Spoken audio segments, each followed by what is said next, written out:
Jokowi berjanji akan menjadi hubungan dengan Israel kalau Palestina merdeka. Nah, kalau memang itu yang mau diambil pilihan itu, saya cuma mau jawab aja. Tadi kembali ke slide saya. Kita mampu nggak menjaga sipadan ligitan? Mampu nggak kita menjaga nanti kira-kira isu Laut Cina Selatan lah kalau terjadi sesuatu? Mampu nggak kita menjaga Papua, ya kan? Nah itu masih yang depan mata aja, rasanya masih belum yakin 1000% bagaimana kita mau beresin deploy misalnya pasukan TNI ke Israel untuk mendukung kemerdekaan. Aduh, kayaknya bingung saya kalau itu.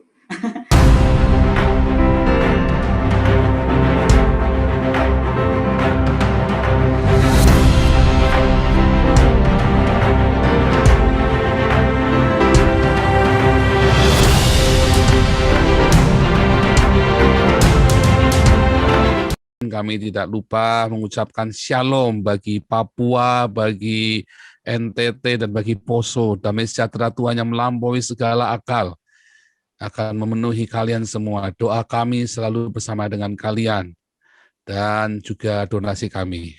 Haleluya. Dan shalom juga bagi Israel. Semoga ada damai sejahtera Tuhan. Shalom Tuhan bersama dengan Israel selalu. Tema kita hari ini adalah Indonesia mendukung teroris Hamas. Telah hadir bersama dengan kita para narasumber.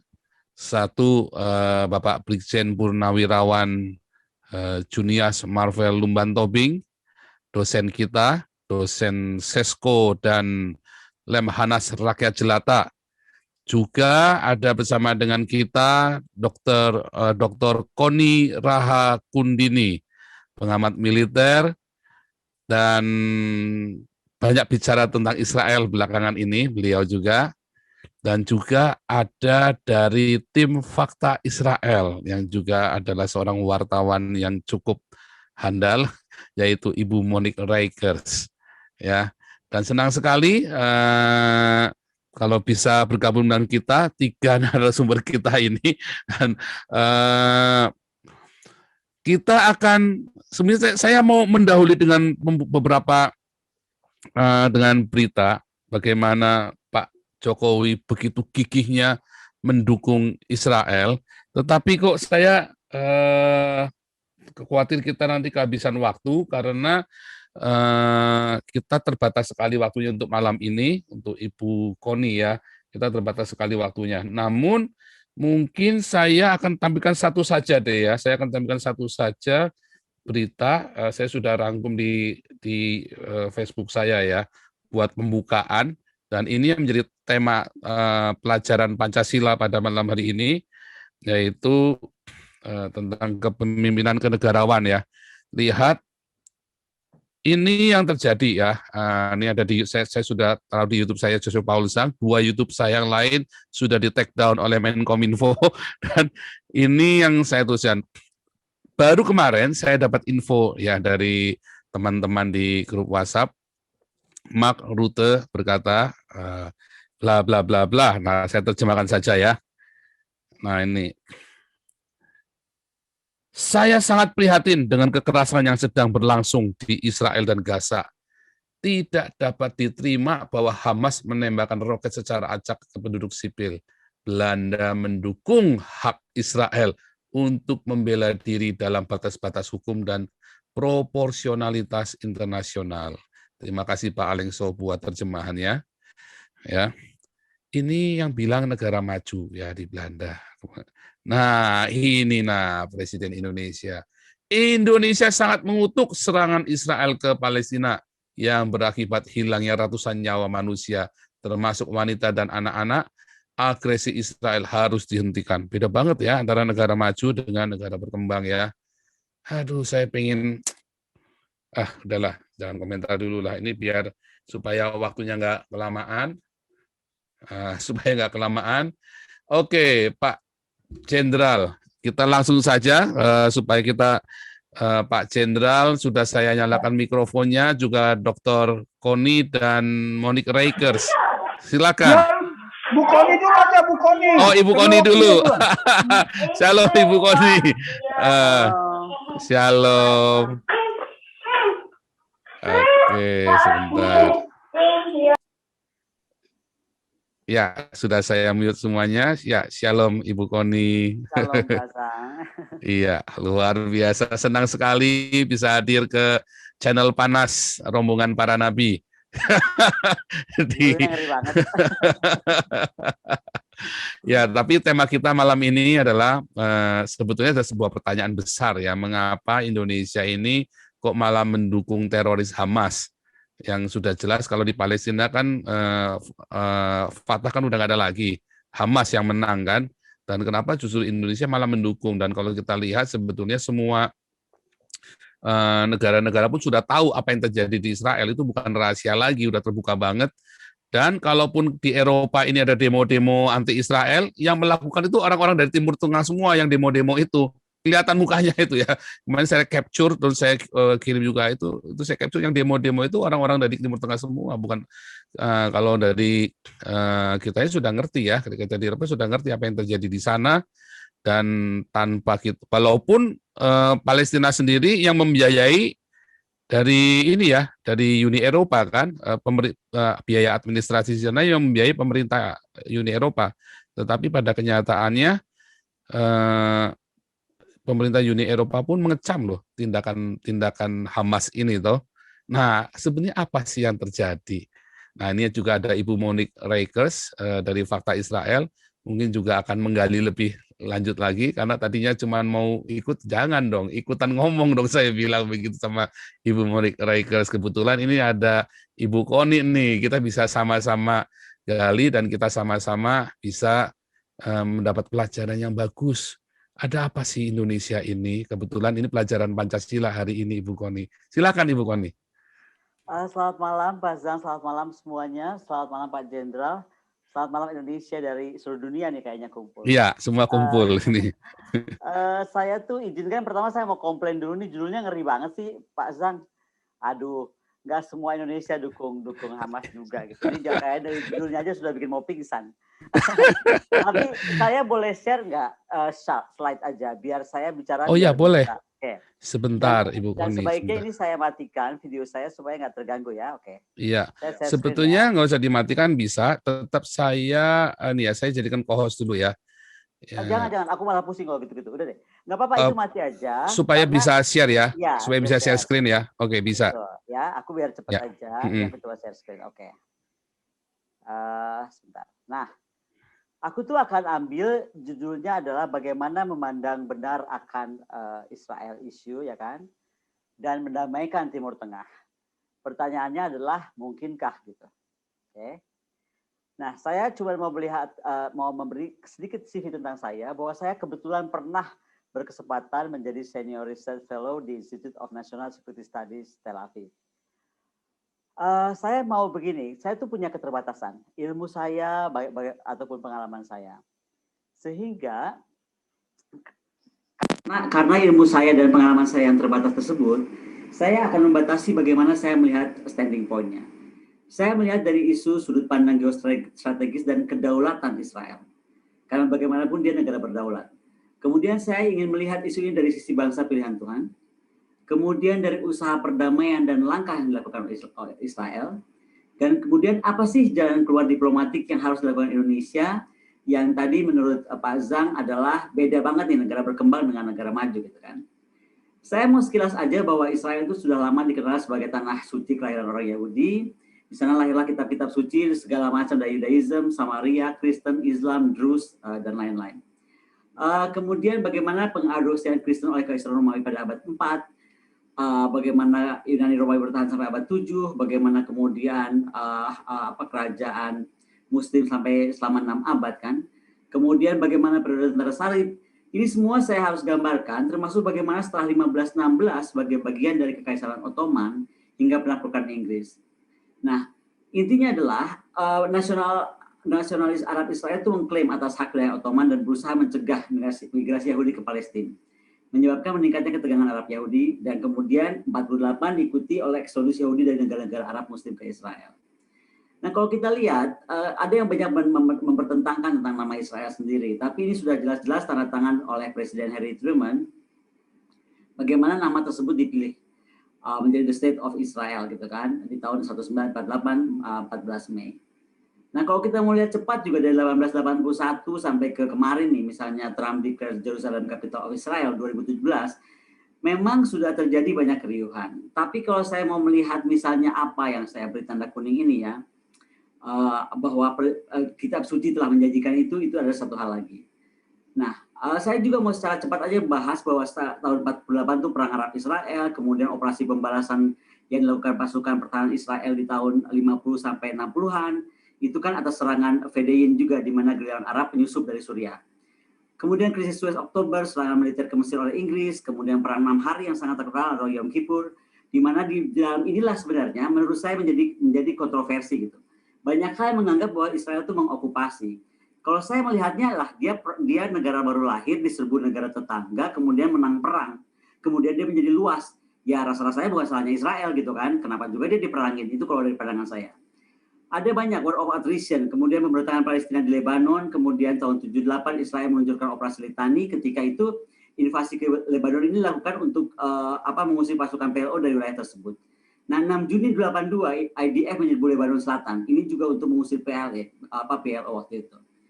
Nah, yang paling kita catat adalah Yom Kippur War ya, karena ini juga menjadi perang yang dianggap suci. Kenapa? Karena ini terjadi juga di bulan Ramadan dan dikenal sebagai perang Arab Israel yang terjadi hingga 6 Oktober hingga 25 Oktober. Ini adalah dilakukan oleh negara-negara koalisi Arab, dipimpin Mesir dan Suriah.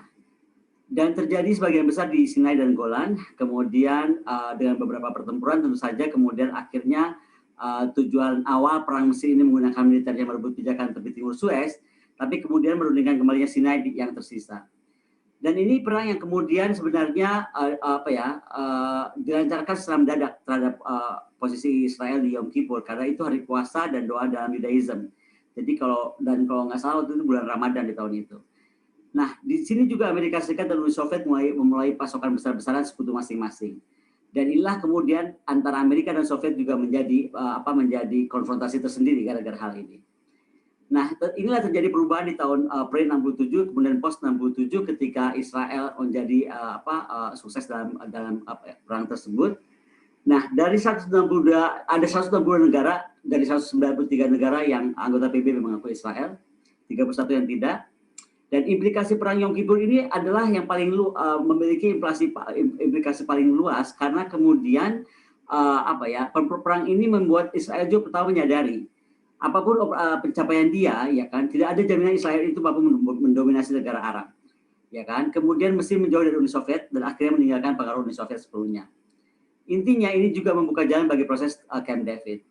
Ini banyak saya nggak akan bacakan satu-satu, tapi konflik Lebanon, Al-Aqsa Intifada, perang Lebanon lagi musim panas, perang Gaza Desember, Operation Pillar of Defense, kemudian Operation Protective Edge di bulan Juli sampai Agustus 2014. Kalau mau dilihat memang rata-rata itu memang selalu Israel itu dimulai diganggu dulu lah oleh kelompok teroris dari sebuah titik yang bagaimanapun buat Israel kedaulatan itu adalah segala-galanya, pasti dia serang balik gitu.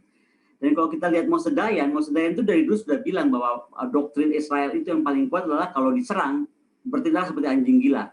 Jadi kalau diserang satu ya dia akan serang balik karena dia tuh negaranya kecil banget gitu ya.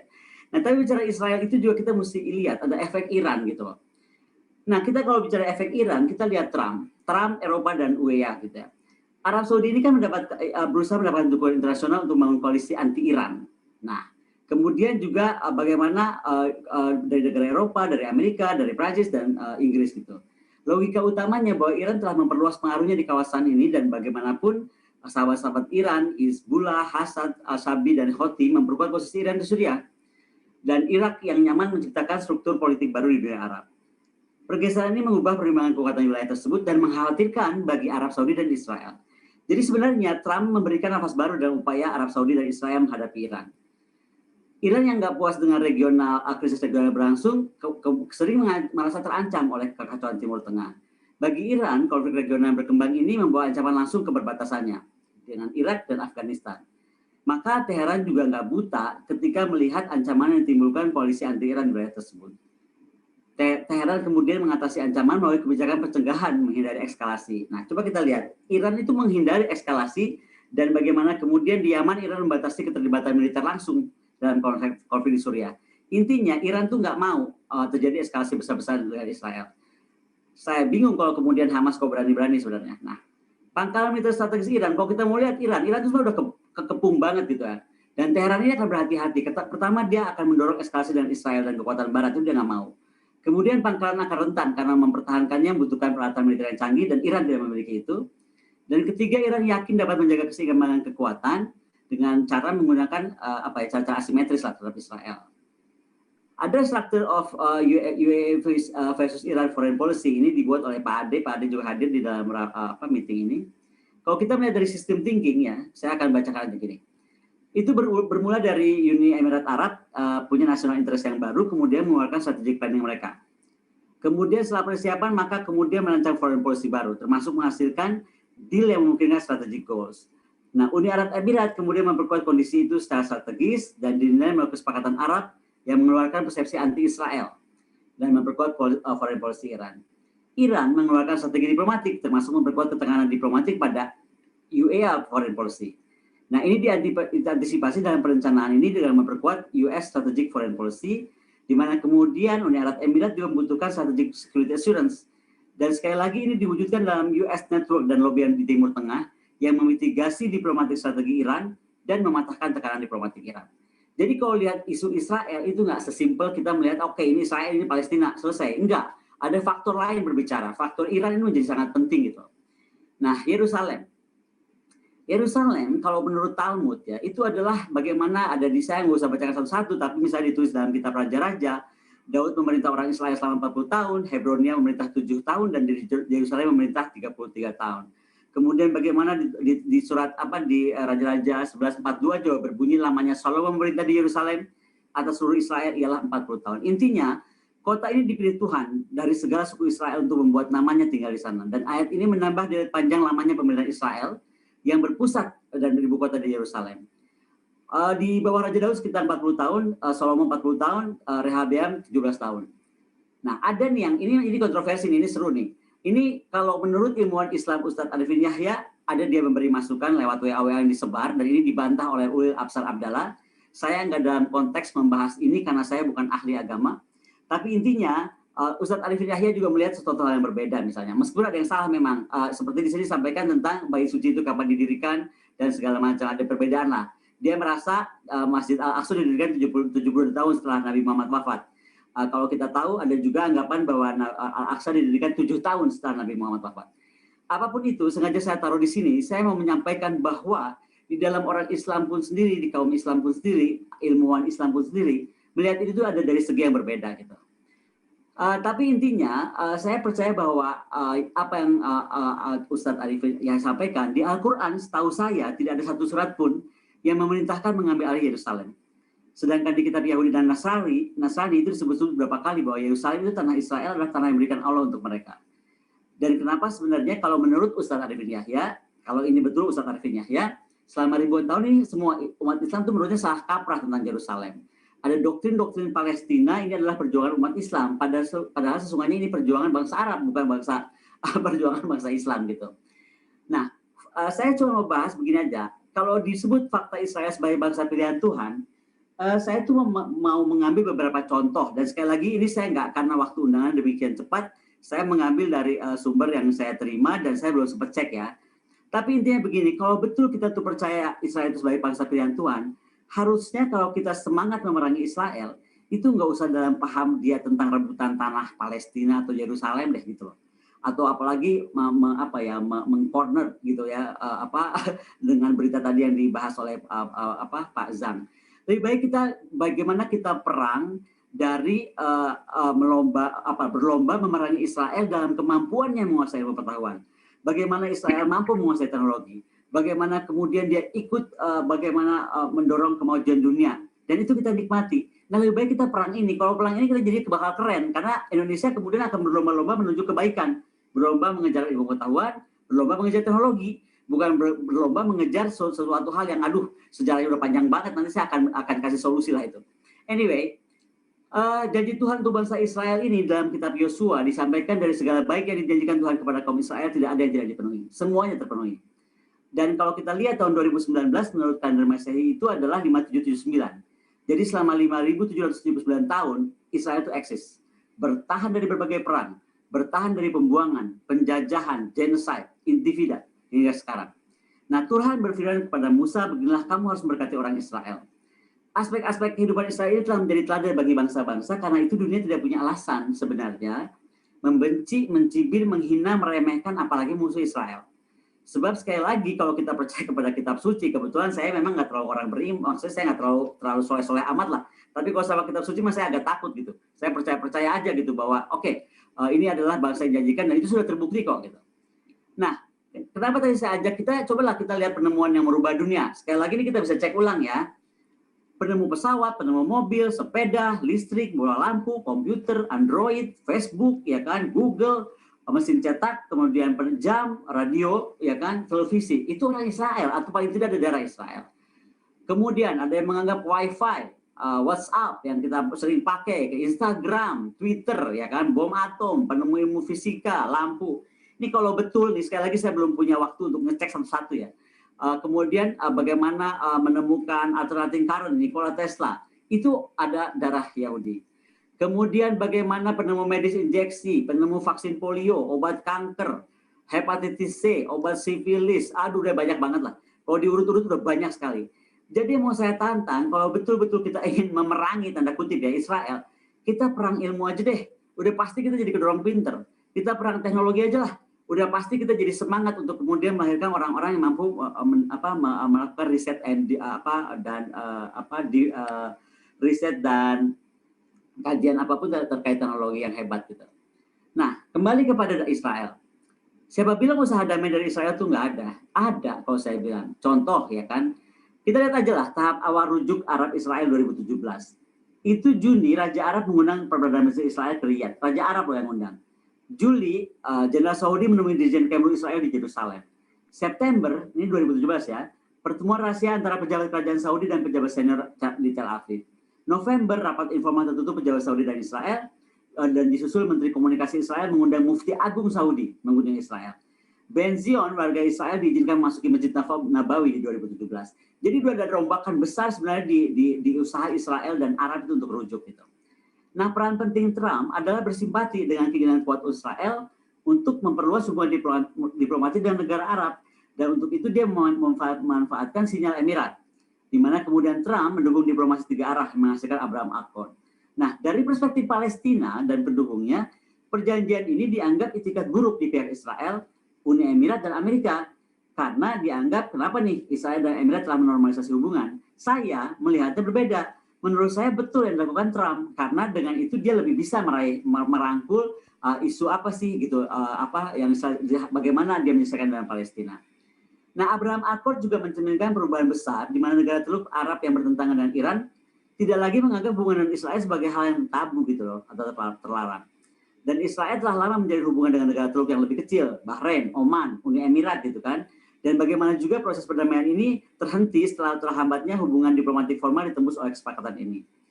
Kerjasama keamanan mungkin tidak berubah ya, tapi perjanjian ini merupakan pertanda negara Teluk lainnya segera pasti merumuskan hubungan dengan Israel dan terbukti gitu. Ada pro kontra gitu. Yang pro menganggap inilah langkah mencapai perdamaian Timur Tengah. Dan ini disampaikan jubir Kemlu Bahrain gitu. Saya termasuk orang yang pro terhadap perdamaian Uni Emirat Arab. Karena menurut saya inilah langkah mencapai perdamaian. Gimana kita mau damai kalau kita nggak raih gitu lawan kita. Nah, kemudian menghargai pernyataan bersama tripartit antara Amerika, UEA, dan Israel. Dan ini disampaikan oleh Presiden Mesir Abdel Fattah ya. Kemudian perjanjian Uni Emirat Arab Israel adalah langkah bersejarah. Ini menurut jubir Kemlu Oman. Yang kontra ini menganggap pengkhianatan terhadap Yerusalem, Al-Aqsa, dan Palestina. Dan ini disampaikan oleh jubir Presiden Palestina Abu Rudaina.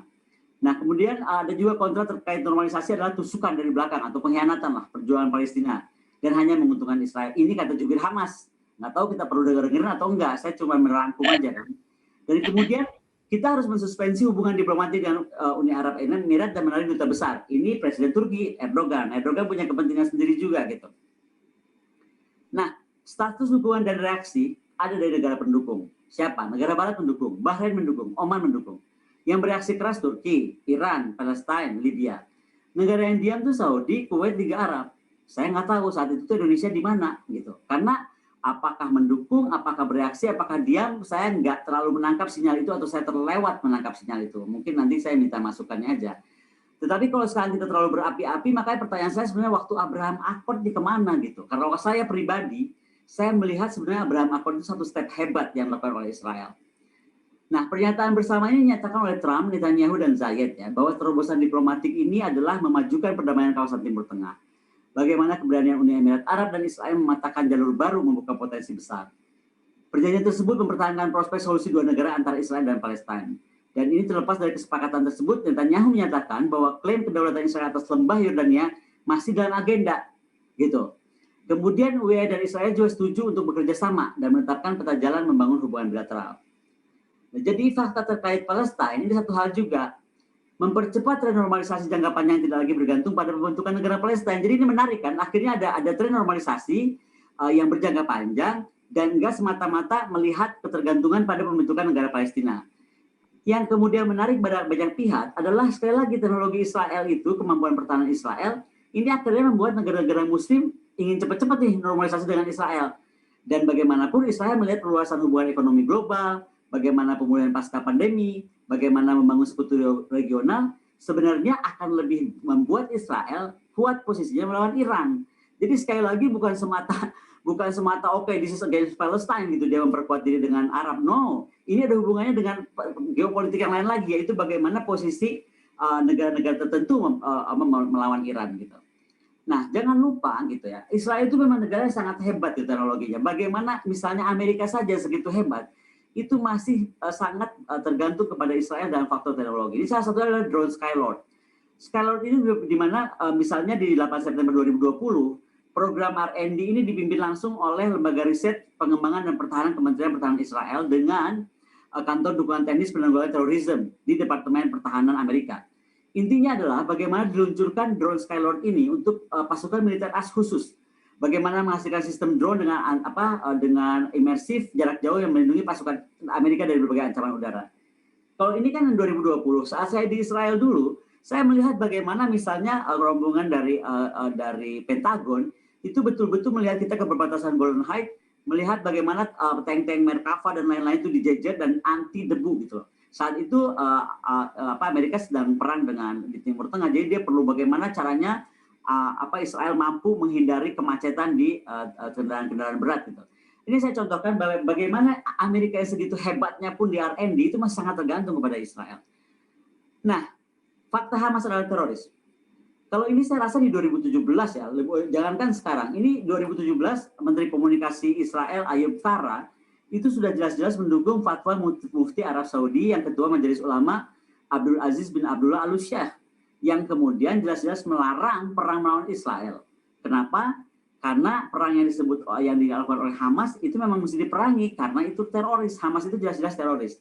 Dan fakta Hamas adalah teroris kemudian memang melekat pada semuanya gitu loh. Makanya kemudian kalau sekarang ada yang menganggap Hamas bukan teroris, ya saya agak bingung sebenarnya. Karena jelas-jelas dari fatwa Mufti Arab Saudi aja sudah menyatakan demikian. Nah, saya mau ambil sedikit, sudah mau selesai. Tapi kita lihat apa yang dinyatakan Netanyahu di Knesset ya pada fakta pertahanan Indonesia.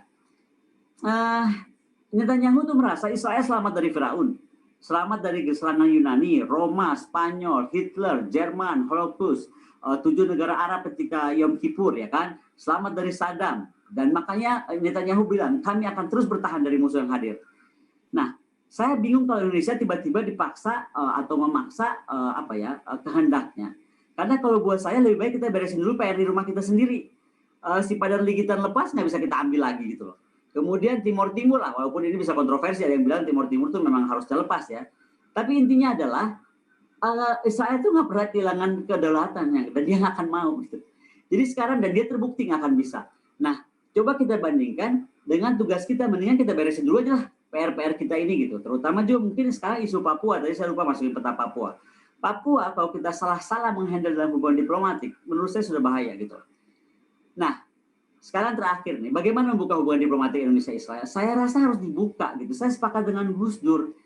Terobosan diplomatik ini akan mampu memajukan perdamaian kawasan Timur Tengah. Dan sebenarnya ini akan membuktikan kemampuan ulung diplomasi dan visi berani pemimpin Indonesia abad 21. Sekali lagi saya melihatnya itu adalah kenapa mesti dimusuhin gitu. Kita nggak mungkin mendudukan sebuah satu kawan kita berantem kalau dua-duanya nggak kita ajak duduk kan, istilahnya begitu. Nah, keberanian Uni Emirat Arab dapat ditiru Presiden Jokowi. Karena sebenarnya dengan itu maka kita mampu memetakan jalur politik di Eropa dan Timur Tengah dan membuka potensi pasar kerjasama dengan beragam aspek seperti dilakukan sekarang oleh Uni Emirat gitu. Misalnya saja investasi Israel lewat lembaga dana investasi. Itu kan dibentuk antara Amerika, Israel, UEA dan Bahrain diawali dari sektor pertanian. Kalau kita bicara sektor pertanian, Pak Jokowi juga sedang dukung tentang pertanian, ketahanan pangan. Nah, kedua kemudian apa? Undang-undang industri pertahanan, Undang-undang industri pertahanan pasal Undang-undang 16. Bagaimana kita mendukung teknologi dan industri pertahanan? Siapa lagi coba? Israel lah. Oh, Amerika aja ke Israel gitu loh. Moskow aja ke Israel. Nah, terobosan diplomatik Indonesia-Israel kalau mampu membuka hubungan diplomatik menurut saya akan justru membantu percepatan solusi damai dua negara antara Israel dan Palestina gitu. Ini slide saya terakhir. Begini ya. Indonesia itu pernah memimpin dunia dalam aspek diplomatik yang hebat. Ketika kita mampu menerapkan UNCLOS, ya kan? Bagaimana hukum laut dunia itu bisa kita robah dengan UNCLOS. Saya rasa sudah saatnya Indonesia harus kalau mau berbuat sesuatu, buatlah sejarah baru. Contohnya apa? Dudukanlah Inggris, dudukanlah Prancis gitu. Karena bagaimanapun lahirnya kawasan Israel yang sekarang jadi rebutan dan apapun itu kan dari Sykes-Picot. Bagaimana dua kolonial ini membaginya dua garis gitu, satu lu ke sana, satu lu ke sini gitu. Ya, tapi akhirnya berbuntut sampai sekarang. Bisa panjang kalau kita bahas sejarahnya karena bagaimanapun kita mesti lihat seperti Sultan Sulaiman atau Turki, dia nggak pernah menarik garis karena dia tahu kalau menarik garis daerah-daerah tersebut itu menjadi berbahaya karena banyaknya tribes di sana. Saya rasa itu saja yang mau saya sampaikan malam ini. Iya, saya stop. Nah, demikian Pak Azang, semoga menginspirasi. Luar biasa. Wah, ini bukan cuma menginspirasi, ini benar-benar membuka paradigma yang baru bagi teman-teman yang ada 4.000 orang yang lagi nonton kita nih. Sebentar lagi 6.000. Ya, saya kira sebentar lagi kemarin kita 2 kali 8.000 bersama Pak Ramzi dan dengan Ibu Monica Reikers. Nah, ini udah mulai memanas, baru jam pertama sudah 4.000 live viewernya. Nah, jadi ini teman-teman, Anda semua sudah mendengar bagaimana beruntungnya Indonesia kalau membuka diplomasi dengan Israel. Sebenarnya saya mau tampilkan videonya Santo Gusdur, namun namanya kita nggak cukup waktu nanti ya. Saya cuma mau nanya tadi, apa alasannya Indonesia tidak mau membuka hubungan diplomasi dengan Israel? Itu udah lama banget sampai bahkan Santo Gusdur pun ya beliau mengaku bahwa sekalipun saya akan dibenci oleh semua orang Islam di Indonesia dengan statement saya. Bayangin, sampai segitunya coba. Apa sih halangannya kita buka diplomasi dengan Israel ini? Malah kita lebih suka mendukung Palestina. Ada apa? Ya, saya kira pertanyaan sederhana. Nanti kemudian Ibu Monik akan melanjutkan. Ya, Ibu Koni, silakan.